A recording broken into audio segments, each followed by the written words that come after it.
சூழ்நிலை காரணமாகவே தாவேக கூட்டணியில் டிடிவி தினகரன் சேரவில்லை என செங்கோட்டையன் கூறியிருந்த நிலையில் அதற்கு தினகரன் மறுப்பு தெரிவித்துள்ளார். மேலும் செங்கோட்டையன் தாவேகாவிற்கு சென்ற பிறகும் என் மூலமாக பாஜக டெல்லி தலைவர்கள் அழைப்பு விடுத்ததாக தினகரன் வெளிப்படுத்தியுள்ளார்.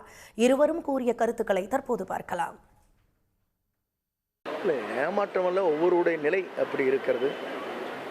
நீங்கள் ஒரு நாளைக்கு ஒரு நிலை எடுப்பதைப் போல அவரும் ஒரு நாளைக்கு ஒரு நிலை எடுக்கிறார்கள். எங்களோடு வர வேண்டும் என்று நினைத்தால் சூழ்நிலைகள் அவருக்கு எப்படி ஏற்பட்டிருக்கிறது என்பது என்னால் சொல்ல இயலாது. எங்கு சென்றாலும் வாழ்க.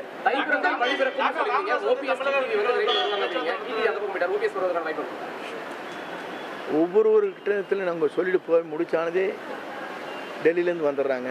பிரச்சனை எங்களுக்கு தானே தெரியும். நான் சொல்லாமல் இருக்க வரையும் நல்லது.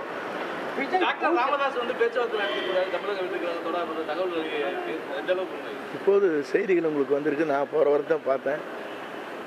பேச்சு கொண்டிருக்கிறார் என்று செய்திகள் எனக்கு வந்திருக்கிறது. இப்போது தான் உள்ளே நுழைகிற போது தான் அதை பார்த்தேன். நல்லது நடக்கட்டும். அவர் நான் இங்கே வர வேண்டும் என்று அவருடைய விருப்பம் இருந்தது. என்னை விட சீனியர்.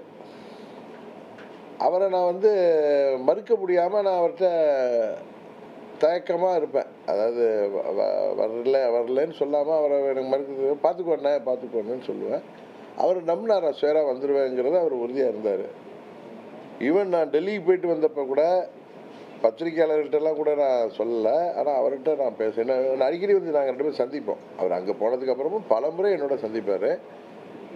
நட்பாக வருவோம், நட்பாக பேசிகிட்டு இருப்போம். அப்போ அரசியல் பேசுகிறப்ப நான் டெல்லிக்கு போயிருந்தேண்ணே, உண்மைதான்.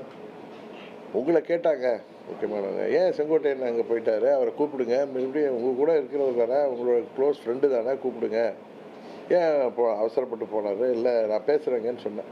அந்த தகவலை நீங்கள் வாங்கன்னு கூப்பிட முடியாதுல்ல அவரை.